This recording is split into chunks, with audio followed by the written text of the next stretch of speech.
In yesterday's video, the embers of hope were rekindled as the Stormcast Eternals made their entrance into the mortal realms. Starting with Akshi, we explored how they devastated a local Khorne warband called the Gortide, led by Korgus Kull. In Ghyran, the Hallowed Knights were able to destroy a corrupted Realmgate that led to the Garden of Nurgle, though it came at a very heavy cost.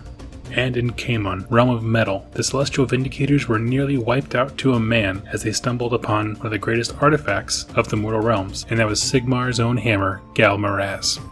So to kick off today, we're going to talk about Ghal Maraz, as of course this book is called The Quest for Ghal Maraz. So we need to have a firm idea of the importance of this hammer to explore why it matters in the sense of this entire campaign. To put it briefly, Ghal Maraz is the warhammer that the god Sigmar Heldenhammer wields. It's a symbol of his power and a weapon made of the heavens themselves. It emits light energy, almost like a fusion reactor. That's how the Chaos Sorcerer Efrix was able to channel so much power to be able to kill all the Stormcast Eternals, and we'll see he did much more things with that power. But how did he come to own it? Well, during the Age of Chaos, Sigmar fought the Chaos Gods head-on. He led armies himself, on the ground, kicking teeth. He was fighting mega demons, entire swaths of armies, everything. Well, at one point he saw Archaon, and I'm talking about the Archaon, the Ever-Chosen, who we did a video about quite a while ago. I'll leave that description down below. Sigmar, being full of rage, ready to pounce upon one of his greatest rivals, took Ghal Maraz and hurled it at him, maybe attempting to do some kind of something you see out of Star Wars where you throw the lightsaber and it comes back to you. But he throws Ghal Maraz like a lightning bolt, and when it hits Archaon, something strange happens. He shatters. That's because it wasn't actually Archaon. Sigmar fell for a trick of Tzeentch. See, here's the thing, none of the Chaos Gods can hold Ghal Maraz. Its light's too pure, they literally burn and recoil from its touch. But Tzeentch did something even better, he tricked him. Tzeentch made a kind of, almost like a warp rift, if you will, and covered it with an illusion of Archaon. So when Sigmar hurls the hammer, it goes through the illusion, into the rift, and it's lost to time and space. And this act was so defeating to Sigmar that this is actually the pivotal moment where he decides, I need to go to Azyr and lock the gates. This literally sets the scene for the Age of Sigmar when he leaves all the realms to their own devices to fend for themselves and go hide in Azyr. It was just the moment that broke him and made him realize this isn't going to work. We need a new kind of weapon. Meaning, as we now know them, the Stormcast Eternals. But that's how important this hammer is, that it literally broke him to not have it. Now I do want to note that retrieving Ghal Maraz was not the primary objective of the Realmgate Wars. It just happens to be a very important artifact with an immense amount of power. So when he spotted it, meaning the Celestial Vindicators noticed its presence, Sigmar kind of changed the plan on the fly, very fluid action, and said, no, we need to get that hammer. This is the plan now. We're going to keep getting the realm gates, keep everything secure, but I need that hammer. So the realm gates are still being captured other places, but retrieving Ghal Maraz has just become #1 priority in this war effort. And the book, Quest for Ghal Maraz, the campaign book we're going to be drawing from as our source material today, covers a war in 2 fronts. We step away from the war in Akshi, and we focus just on Caemon and Ghyran, metal and life. Now the campaign book splits them up and kind of goes back and forth from one storyline to another, but we're going to do them in a linear fashion. And an additional book that fits along with this narrative is the Realmgate Wars book Ghal Maraz by Black Library. Same thing as yesterday, the campaign book covers the broad strokes of what happened, whereas the Black Library books go in and fill in a lot of color and detail and really add vibrance to the story. So of the 2 battlefronts, today we're going to begin the story in the realm of life. Yesterday we saw Gardas close the Gates of Dawn by a tremendous sacrifice. Turns out that if you die as a Stormcast Eternal in the Chaos Realm, Sigmar cannot reclaim you, so he just signed himself up for the true death. And sort of as a reflection of Nurgle's Garden, we gain a little insight into what Ghyran is like. There's actually a little bit of exposition in the beginning telling us about how the war front went during the Age of Chaos, and it's largely corrupted. Most of Ghyran is corrupted. It used to be lush with life, forests, flora, all those kinds of things, and then it has just become broken down, diseased, plague-ridden, and it's just a mess right now. The god of that realm is Alarielle, goddess of life. And during the Age of Chaos, she split from the Pantheon and became very insular, meaning just like Sigmar went to his realm and locked all the doors, well, she went to her realm, but she didn't lock the doors in time. So she's just focused focused on what she can do, what she can handle by her people, but one god alone cannot stand up to the wave of chaos coming. Because of that, she became very despondent, very cold and morose, and she began to lose her realm as a result. Rather than leading the war effort from the front and doing everything she could till her last breath, she withdreated and went back to her little pocket area called Athelweird. The realms are a little bit complicated, and so one of the things that is a reoccurring theme is that you'll have your realm, but there can also be little pocket dimensions, if you will, in each one of these, where it's maybe just a forest, a garden, kind of tucked away with a kind of a secret passage. That's where she went. And the Stormcast were sent there to reclaim the Realmgates just as much as they were sent to find Alarielle. So the exposition done, the story picks up right where the last story left off. After our heroes, the Stormcast Eternals, allied with Sylvaneth, defeat the Clan Pestilens and Plaguebearers that were at the Gate of Dawn, the battle ends, but there's no silence. Usually there's that kind of quiet after the war. Well, instead of silence, there's a terrible sound on the wind. And this sound comes from an artifact called the Dirge Horn. This is an artifact of Nurgle that projects a sound that when you hear this sound, it fills you with a sense of doom and despair. And at the hearing of it, the Sylvaneth allies just retreat. They just try to find anywhere that just blocks the sound, move far away from it. Basically, this horn, if you will, is colossal. And so what they do is they set it up in an area, and it just projects the sound miles away. It is hard to fathom something that loud. And obviously, since they were sent to make friends with the Sylvaneth and find Alarielle, so Sylvaneth are probably the best way to find her, they realized, okay, the next target has got to be the Dirge Horn. Just go from one battle straight to the next. And here's the thing, a lot of the books and a lot of the campaign narrative is centered around the travel between where the Gate of Dawn was and to the Dirge Horn. Because this is a massive undertaking with epic scenes to get to this thing. It can be heard miles away, and it makes the journey there a miserable one because the Stormcasts are immortal, functionally, but they're not immune to things like despair, gloom, hopelessness. The common complaint when Stormcast came out was they just seem too good at everything. They don't seem human, but this storyline, as they're traveling from one point to another, is the most human thing about them because they just hate being alive, basically. And what it does is it makes their journey a powerful one. They're actually overcoming something even though they're not necessarily being physically assaulted all the time. But in addition to the horn making them miserable and hate themselves, they do get attacked by things. They do get attacked by bloatflies and demons and beastmen and tribals, all these corrupted races that have lived inside this Nurgle's Garden 2.0 that Ghyran has become. After a lot of sacrifice, after a lot of trials, they make it finally to the Dirge Horn. And in a really cool scene, one of the Decimator Primes, who's like a paladin in the Stormcast army, takes his axe, chucks it so hard that it hits a beastman, and they both keep going into the Dirge Horn, and he breaks the Dirge Horn. That's how pent up rage these guys have against this stupid artifact that's just making them miserable. And with that, true silence comes to the land. Almost immediately, the Sylvaneth start popping up everywhere because they weren't just dead, they were hiding, trying to cover their ears, so to speak, from this terrible sound. And so at this point, the story kind of shifts focus away from the Stormcast Eternals. They need a break, they need a rest. The camera kind of pivots to focusing on the Sylvaneth. Now, this is great because they know the biggest threats to their homeland. They have been enduring a lot of terrible things with chaos in the area, and so they know, okay, the Dirge Horn's gone, we know the next immediate thing, and that to them is the Glade of Horned Growths. This is basically a Nurgle swamp in the area that Clan Pestilens have taken over, and they're basically creating toxic fumes that when the wind carries these fumes, it just kills anything in their path.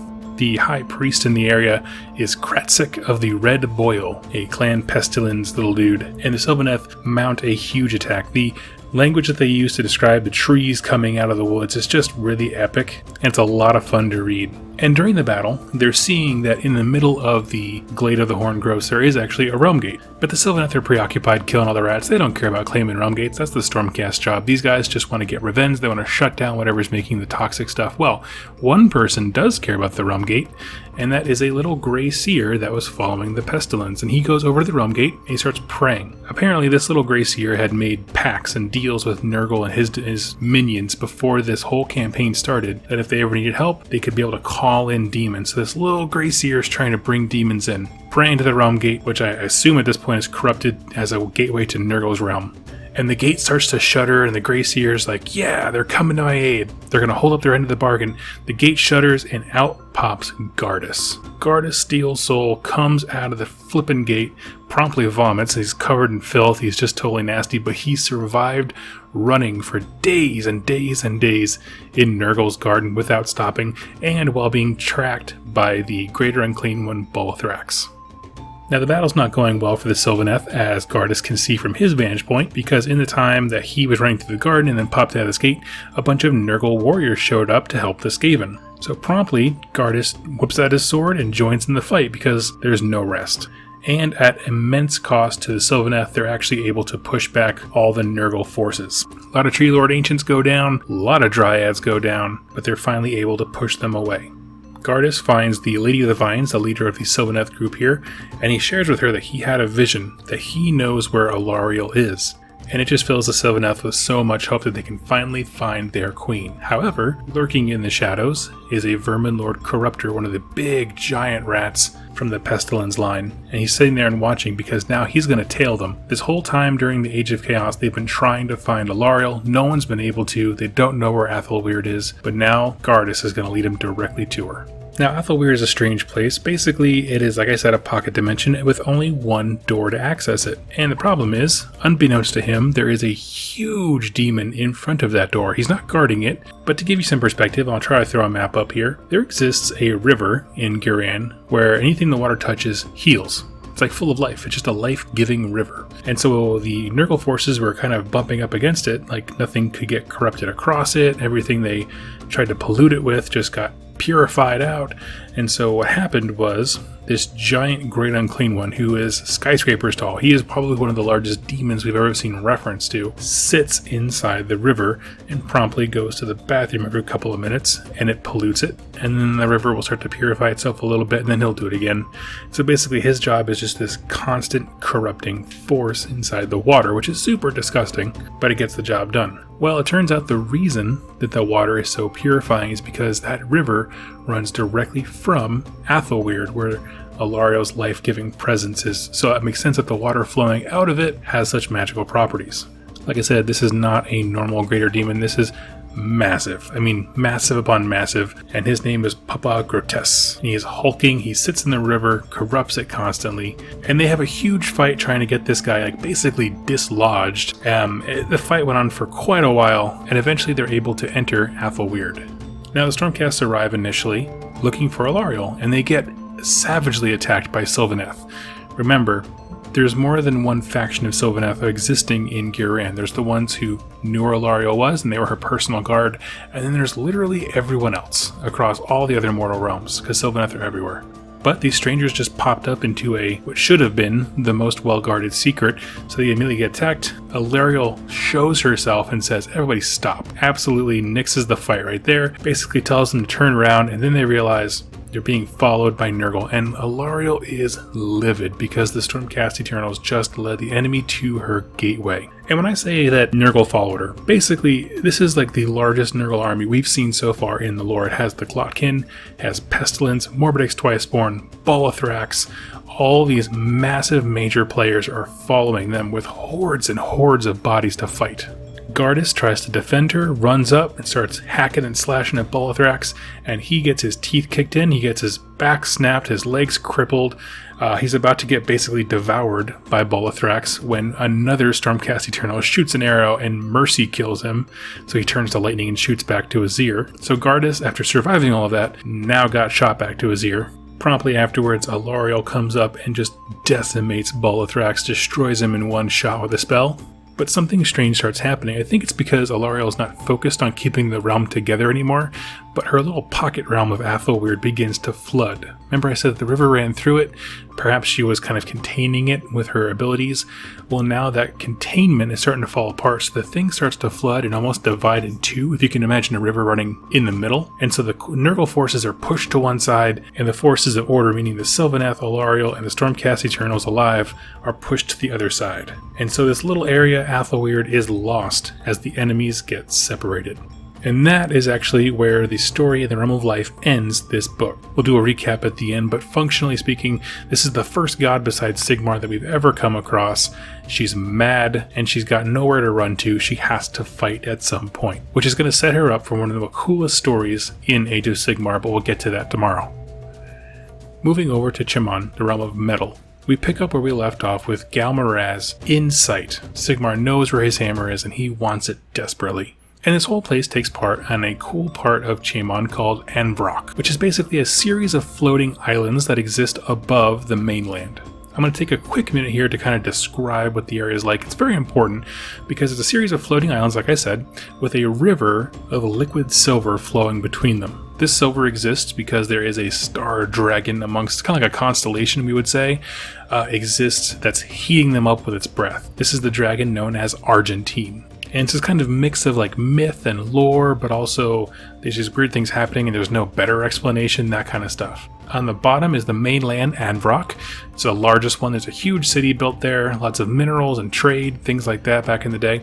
And then above that is a place called the Great Crucible, which is basically just a higher part, and that's where Argentine supposedly dumps his warp flame and makes the liquid silver. So that's the highest point that all the river flows down from. Well, Sigmar drops off the Celestial Vindicators and a small contingent of the Hammers of Sigmar with Vandus there, and he dumps them off near a small city that was adjacent to the Eldritch Fortress. And the Stormcast don't want to come at the Citadel the same way they did before because they lost so many men and the enemy would be expecting it. They're going to go through the city to come at it from a different angle. Well, as they're walking through the city, they get kind of squeezed and constricted because now they're walking through narrow city streets rather than open battlefields. Their well-disciplined ranks mean less when they're like too narrow and they can get flanked from the side in small corridors and from rooftops. There's a small Chaos army that works for Efrix, and they set up attack, and this is all one big trap, essentially. Chaos comes in, they start fighting in all different directions, but then suddenly something strange happens. There's just these horrific screams, and both sides take pause. And a bunch of ghosts, what we would know as Night Haunt, start pouring out of the buildings and slaughtering people on both sides. Now, while Chaos forces are trying to just kill everything, there's no physical form to stab and stuff with a ghost, Ionis Cryptborn does his best to really try and communicate with what seems to be the leader of this kind of Night Haunt army. And they don't really speak so much as have a kind of understanding of minds. And at that point, the ghosts stop fighting the Stormcast and just keep killing all the Chaos, remembering that Chaos is the reason why they're all dead. And at a certain point, this Banshee goes to the dead center of the battlefield and lets out a horrific scream that just kills everything around her. And with that, the center of the city is uncontested. Stormcast basically walks straight through. Now, what's strange is they get to where the Eldritch Fortress was, right? They're kind of sneaking up on it from a different side. And as they climb up to where it's going to be, the whole thing's missing. And people are just like aghast at this whole, it's a huge fortress, where did it go? And there's just a huge smoking crater where this entire massive building used to be. It turns out that the blast that Efrix triggered didn't just detonate and blow up the building and wipe out all the Stormcast. It actually literally lifted the building and teleported it. So Ionis turns to the Banshee, who just killed everybody, and asked where the fortress went, and she points upward. She points to the highest floating island we talked about, the Great Crucible. She then proceeds to lead the Stormcast to a Dragon Fate dais, which is a terrain piece that you can get, and then disappears. Now, going back to that map here, the cool thing about the dais is that it is near that giant waterfall of liquid silver. At this point, they get ambushed by Skaven, who are just always looking to seize power. This fight doesn't really go anywhere, it's just kind of an added thing, another trial, if you will. But once the Skaven are defeated, they really gain complete control of this Dragon Fate dais. When you step onto this thing, you gain the ability to almost speak directly to a god. It's like a communication portal, kind of like you'd see like in some temples and things like that. Now, reviewing what we talked about the Avrock area. It is heated, supposedly, by this giant, what we're now going to know as a god beast in a future book, named Argentine, who's heating up this silver, making this perpetual river of liquid silver. And so they contact Dracothian, who is basically a good god of dragons, and they say, Dracothian, can you distract Argentine? Dracothian agrees, and the Stormcast see a series of shooting stars whistle past them. Okay, this is like, again, the formless god Dracothian coming in and really just messing up Argentine's day. And with that, the fire stops, and this river of liquid silver begins to harden and solidify. Now, when I say river, I'm talking about something that is several miles wide. This is a colossal thing. The Stormcast begin to climb it now that it's hardened, and as they come over the edge of it, onto the Great Crucible, there is a huge Chaos army waiting for them. On top of that, Dracothian's job is done, and the river is beginning to heat up and kind of soften and become malleable again, and eventually, pretty soon, it's going to turn back to liquid and drown them.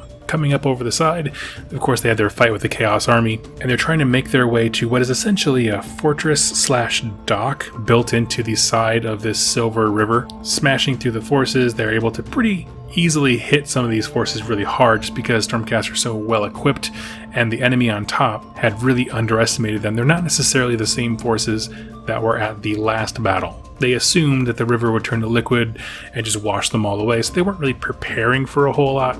Stormcast cross over the edge, smash them back, make it to the lower levels of the fortress that kind of, like I said, acts as a dock. And with that, they're able to follow it up, leading them directly to the actual Eldritch Fortress itself. And this, the campaign book spends quite a bit of time here. It is a incredibly cool fight to read if you have not read it. Because Efrix has three major things going on to defend Ghal Maraz. He has a private Chaos army. He just hired, I guess, what we would know as a Slaves to Darkness army. Chariot force. It's really neat.